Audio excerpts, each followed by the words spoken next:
मेरे प्रिय साधकगण, जय माई की।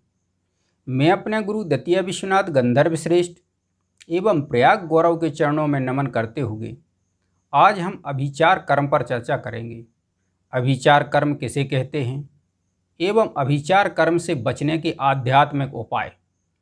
प्रिय साधक, शांति कर्म को छोड़कर वशीकरण, आकर्षण, उच्चाटन, विद्वेषण एवं मारण, यह पांचों कर्म अभिचार कर्म की श्रेणी में आते हैं एवं शत्रु द्वारा तंत्र मंत्र यंत्र द्वारा किए गए वह कार्य जिसके द्वारा किसी का अहित हो, वह अभिचार कर्म कहलाता है। एवं अभिचार कर्म भी दो प्रकार का होता है। पहला क्षुद्राभिचार, दूसरा महाभिचार। क्षुद्राभिचार में किसी ऑब्जेक्ट की जरूरत पड़ती है एवं महाभिचार में ऑब्जेक्ट के साथ में शक्तिशाली मंत्रों का भी समन्वय रहता है। एवं जिसके ऊपर अभिचार कर्म करना होता है उसका रिपु या तांत्रिक उस जातक के शरीर का वस्त्र, बाल, नखून, पैर की धूल या फोटो आदि के माध्यम से अभिचार कर्म किए जाते हैं। प्रिय साधक, अभिचार कर्म का इतिहास अनादिकाल से चला आ रहा है। द्वापर काल में तो अभिचार कर्म अपनी चरम सीमा पर था एवं वर्तमान कलयुग में भी इसके प्रमाण देखने को मिलते हैं। जैसे अम्बरीश पर ऋषि दुर्वासा ने कृत्य प्रयोग किया था, आचार्य शंकर दिग्विजय के ऊपर भी दो बार अभिचार कर्म होने के प्रमाण मिलते हैं। पहला तो एक कापालिक ने अभिचार कर्म किया था जिससे उनको भगंदर नामक रोग हो गया था, लेकिन आचार्य शंकर के एक शिष्य थे स्वामी पद्मपादाचार्य, उनके ऊपर भगवान नरसिंह का आवेश आता था तो उन्हीं ने उस कापालिक क्रिया को पलट दिया था जिससे उस कापालिक की मृत्यु हो गई थी। दूसरा एक अभिनव गुप्त नाम के तांत्रिक थे, उन्होंने भी शंकराचार्य के ऊपर मरण किया था।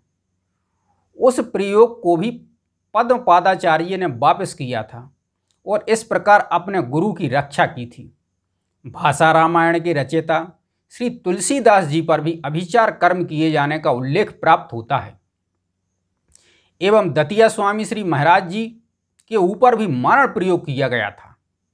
प्रयोग इतना प्रबल एवं संहारक था कि प्रेत इतने देवताओं और स्वयं माई के होते हुए भी पीठ में प्रवेश कर गया था, परंतु इष्ट कृपा मजबूत थी, माई का आशीर्वाद था, तो स्वयं भगवती पीताम्बरा ने उस प्रेत का मारण किया था, जिसका चित्र आज भी पीताम्बरा पीठ संग्रहालय में लगा हुआ है।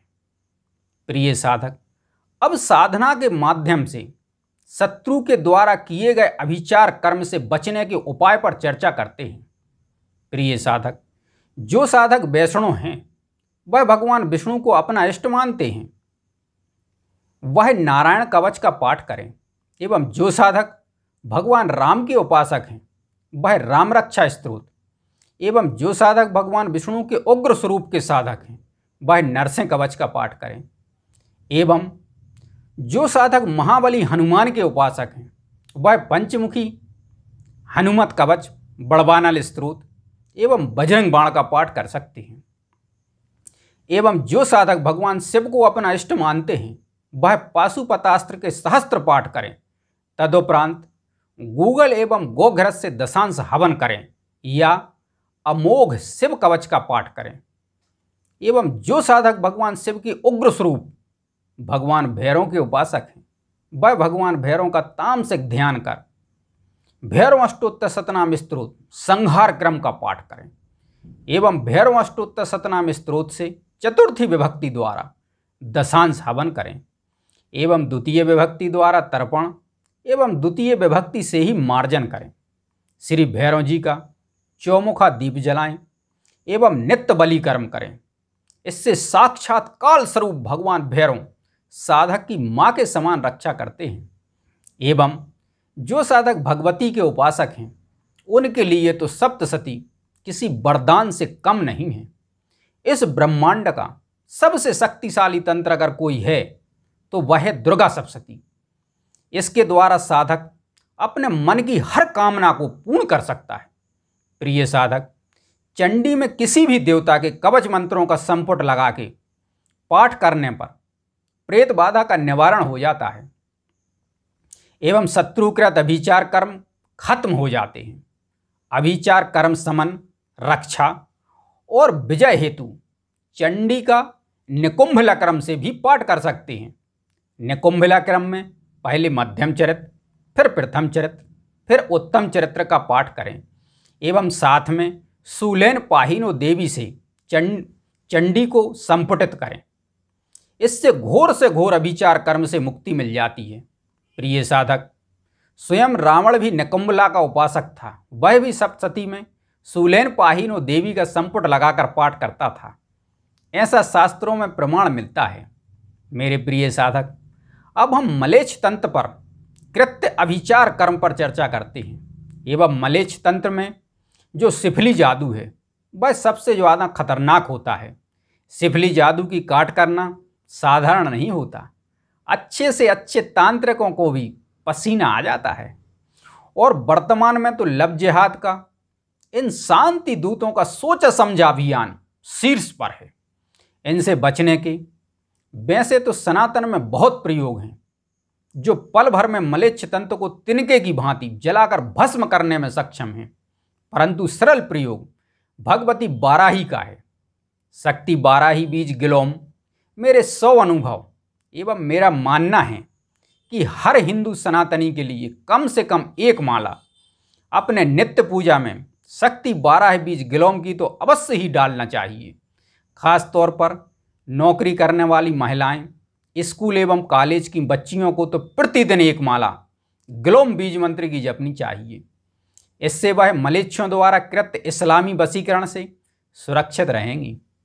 प्रिय साधक, इसके अलावा साधक कामाख्या कवच, चंडी कवच, चंडी दिग्बंधन स्तोत्र, बगला दिग्बंधन स्तोत्र, योनि कवच आदि का पाठ करें।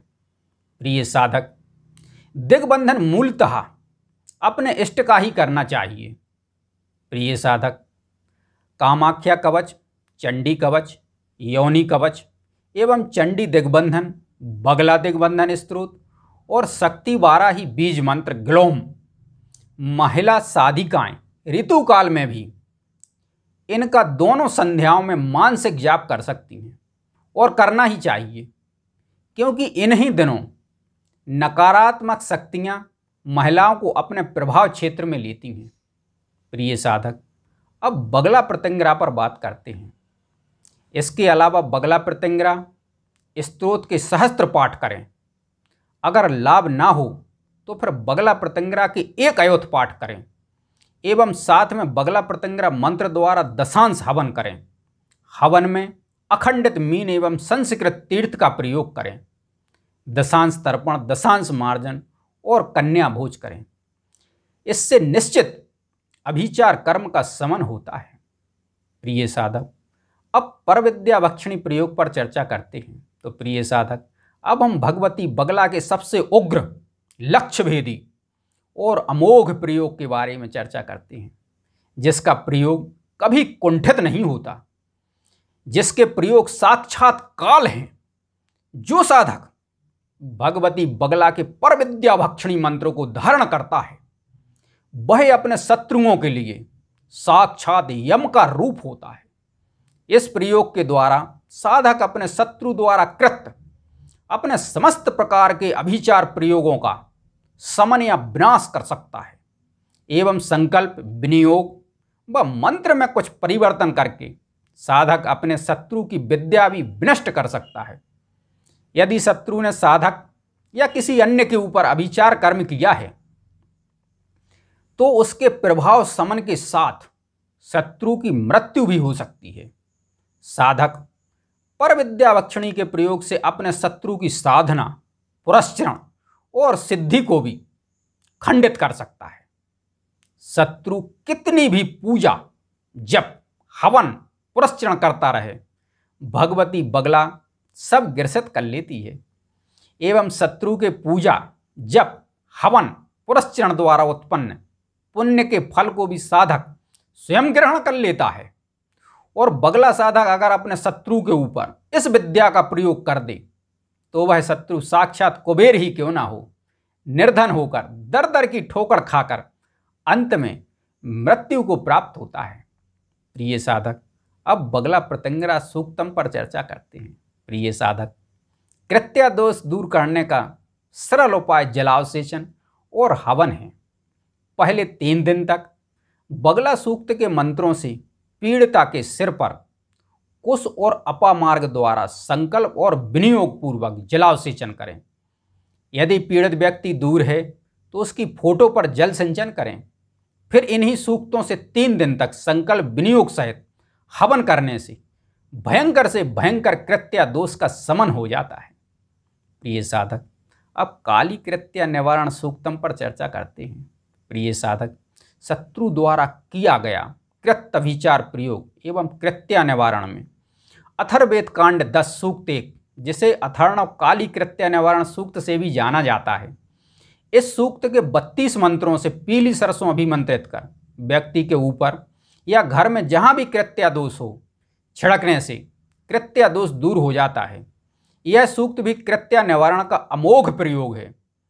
इस सूक्त के प्रयोग से शत्रु के द्वारा भेजी गई कृत्या या अभिचार कर्म करने वाले पर ही 100 गुने वेग से वापस लौटता है। इस सूक्त में कहा गया है कि जिस कृत्या को लोग दहेज में प्राप्त वधू के समान सजाते हैं, उस कृत्या को हम भगाते हैं। प्रिय साधक, अब वैष्णवी अपराजिता पर चर्चा करते हैं। प्रिय साधक, जो साधक वैष्णव हैं वह वैष्णवी अपराजिता प्रत्यंगिरा मंत्र का अयुत जप करें एवं दशांश हवन तर्पण एवं मार्जन करें। और यदि स्तोत्र का पाठ करना चाहें तो कम से कम 108 या सहस्त्र पाठ करें एवं अपराजिता मंत्र द्वारा दशांश हवन तर्पण मार्जन करने से निश्चित शत्रु द्वारा किया गया अभिचार कर्म नष्ट हो जाता है। यह हमारे अनुभूत प्रयोग हैं। अब ललिता सहस्त्र नाम पर चर्चा करते हैं। तो प्रिय साधक, ललिता सहस्त्र नाम स्तोत्र पाठी के ऊपर जो भी शत्रु अभिचार कर्म करता है उसे प्रत्यंगिरा शक्ति स्वयं उसकी क्रिया को लौटाकर मार देती है। प्रिय साधक, जो साधक साधिकाएं नौकरी और परिवार के कार्य के कारण साधना में समय नहीं दे पाते हैं, उनके लिए हमारे संस्थान से विशेष सिद्ध मुहूर्त में सिद्ध किए हुए बगलामुखी कालानल तथा प्रत्यंगिरा धारणीय यंत्र कवच, दूसरा चंडी और चंडी कवच धारणीय यंत्र भी धारण कर सकते हैं, जो 1.25 लाख मंत्रों द्वारा अभिमंत्रित रहते हैं। यह दोनों रक्षा कवच इस ब्रह्मांड के सबसे शक्तिशाली रक्षा कवच हैं, जो समस्त प्रकार के अभिचार कर्म से साधक की माता के समान रक्षा करते हैं एवं लक्ष्य भेदी होने के कारण सूक्ष्म जगत के साथ भौतिक जगत में भी पूर्णतः सुरक्षा करता है। मेरे प्रिय साधक, आपको चेतावनी दी जाती है कि कोई भी प्रयोग वीडियो देखकर अपने मन से ना करें। यदि आप दीक्षित हैं एवं आपको जो प्रयोग करना है उसकी पूर्ण जानकारी है तब तो ठीक है, अन्यथा आप अपने गुरु के मार्गदर्शन में प्रयोग करें, क्योंकि अभिचार कर्म करने एवं अभिचार कर्म समाप्त करने वाले प्रयोग साधारण ना होकर अति उग्र हुआ करते हैं। आप अपने देवता या इष्ट को ध्यान, हवन, तर्पण और मार्जन द्वारा सौम्य सात्विक स्वरूप से तामसिकता के उग्र स्वरूप को ग्रहण करवाते हैं। तत्पश्चात वह स्वरूप क्रोधावस्था में उस नकारात्मक ऊर्जा का शमन करता है। तत्पश्चात अन्य सौम्य क्रियाओं द्वारा देवता के उस उग्र स्वरूप को पुनः सौम्य स्वरूप में परिवर्तन करवाने का विधान अलग है, जो नितांत आवश्यक क्रिया है। साधारण तौर पर साधक प्रयोग पूर्ण करने के बाद उस प्रयोग एवं उस प्रयोगिक मंत्र के देवता का परिमार्जन नहीं करते, उसे उसी स्थिति में छोड़ देते हैं। इससे मंत्र एवं देवता उस साधक का शत्रु बन जाता है तथा परिमार्जन के अभाव में साधक घोर विपत्ति में पड़ जाता है। साधक की कुछ समझ में नहीं आता। सबसे पहले उसकी श्री नष्ट होना शुरू होती है, फिर रमा के अभाव में वह अत्यंत दुर्गति को प्राप्त होता है एवं इसके प्रभाव कभी कभार पीढ़ी दर पीढ़ी भी देखने को मिलते हैं। प्रिय साधक, दूसरी बात, आजकल साधक अनाधिकृत चेष्टा करने लगे हैं,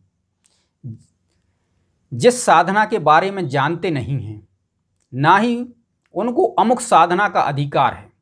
उदाहरण के तौर पर एक वैष्णव साधक है जो वैष्णव परंपरा से दीक्षित है, उसको तो वैसे भी शाक्त मंत्र जपने का अधिकार नहीं है, क्योंकि उसने शाक्त गुरु से ना तो शक्ति की दीक्षा ली है, ना ही शाक्त मंत्रों का प्रशिक्षण किया है, ना ही उसको शाक्त परंपरा का ज्ञान है।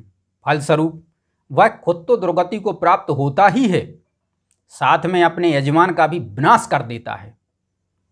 प्रिय साधक, दशरथ जी ने वशिष्ठ जी से पुत्रेष्टि यज्ञ हेतु अनुरोध किया था, लेकिन उन्होंने अनाधिकृत चेष्टा नहीं की।